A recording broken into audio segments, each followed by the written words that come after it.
This clip is brought to you by SaveWithConrad.com.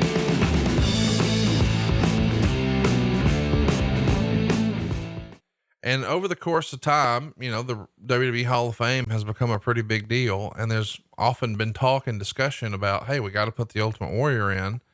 But as long as they're sort of at odds, that doesn't seem very likely. And then all of a sudden in 2014, it happens. And a lot of people have credited Triple H with being the one who made it happen. And I think he deserves the credit for repairing the Bruno relationship with the company as well.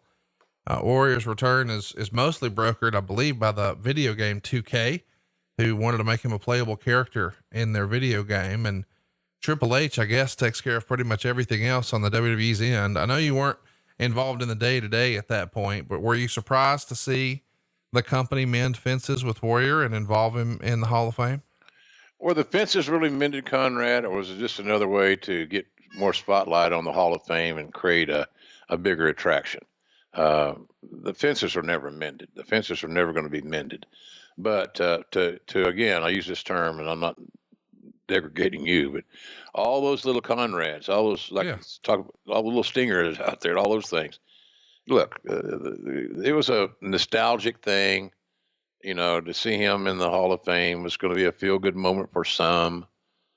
He was a marquee name, no doubt about that. And that all stimulated from his original push. There's that word again, kids. The old push. And so he had great name identity.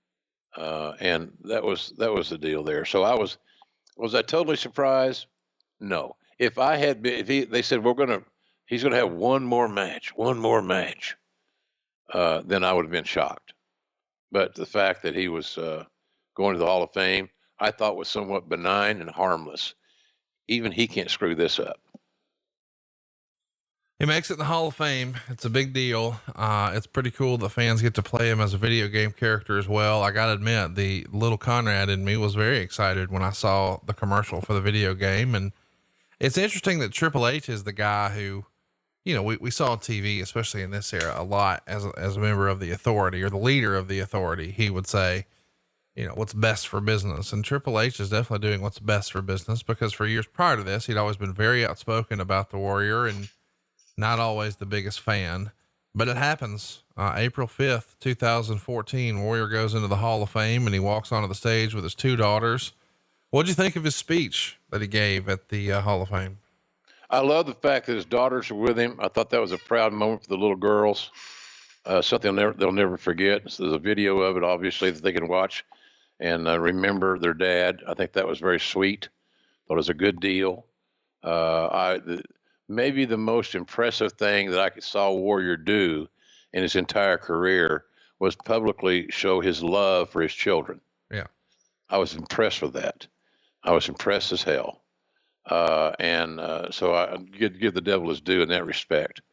But he was just a great attraction for that Hall of Fame. You know, we can say this about almost any Hall of Fame speech, including mine. Might have been a little long, but it was very emotional.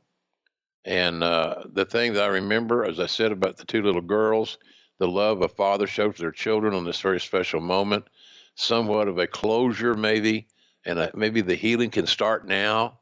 Maybe the guy will see the light and change and be more, open-minded and not, not so politically abrasive at times of things he said about different groups of people. But here's what I remember. And this is going to sound freaking crazy.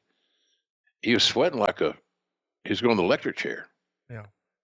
And I said, man, I told Jan, I said, something's not quite right here. Right. So, but I was impressed by the presentation overall, and the little girls being there with their dad was a great moment for me as a father. It was a special moment, and I'm glad he got to go in. I was actually at that Hall of Fame. One of my best wrestling buddies, the Ultimate Warrior, is the reason he's a wrestling fan. So it was a big deal for all the little Clints and all the little Conrads out there. And the next day he appears at WrestleMania 30 with all the other Hall of Fame inductees. And I think this is the day when, he bumps into Hulk Hogan, and they've both been very outspoken against each other, especially Warrior. I mean, he would write rants on his website and cut all kinds of crazy videos, just absolutely destroying Hulk Hogan. And, Hulk's riding around back in a golf cart, which a lot of folks do in those big domes. And Hulk sees him, asks the driver to stop. They go over and talk. And unbelievably, the WWE cameras catch this on video. And Hulk said after the fact, he didn't realize he was being recorded, and ta-da, it made it. And there's also a famous picture from this weekend of Vince McMahon and Ultimate Warrior hugging. And it was just, it was cool to see, especially now that we know the end of the story and how sad it's going to be, that all the folks that he had sort of rallied and railed against, and they had done it to him. It feels like this weekend we're sort of letting bygones be bygones. And that's a cool story. Very cathartic for all involved that were closest to Jim Hellwig. There weren't many, but Vince and Hogan, certainly the most prominent of that group. I don't know Hulk well enough to know what it meant to him. I'm assuming that it meant, some degree of closure, but I do know Vince McMahon as well as anybody. And I know that Vince is very happy that they finally seem to be at a happy place, that all this turmoil and controversy and bad communication and mistrust and all these things were now going to be a thing of the past and only a memory. And I think Vince felt very relieved about that, man takes a bad rap on a lot of things. He has no feeling. He has no soul, which is total bullshit. He's a human being. Of course he's got feelings, and of course he's got soul. So I think it was a very important to Vince, and I was happy to see that. Vince seemed to be relieved that we seem to be we have arrived at our destination where healing can begin. And unfortunately, that was very short-lived. Hey, it's Conrad Thompson. Thanks for checking out the podcast here on YouTube. Be sure to hit the subscribe button and the notifications bell so you get a notice anytime we upload some new content. And go save yourself some money right now. If you're in a 30-year loan or you have credit card debt, it's not a matter of if I can save you money. It's a matter of how much.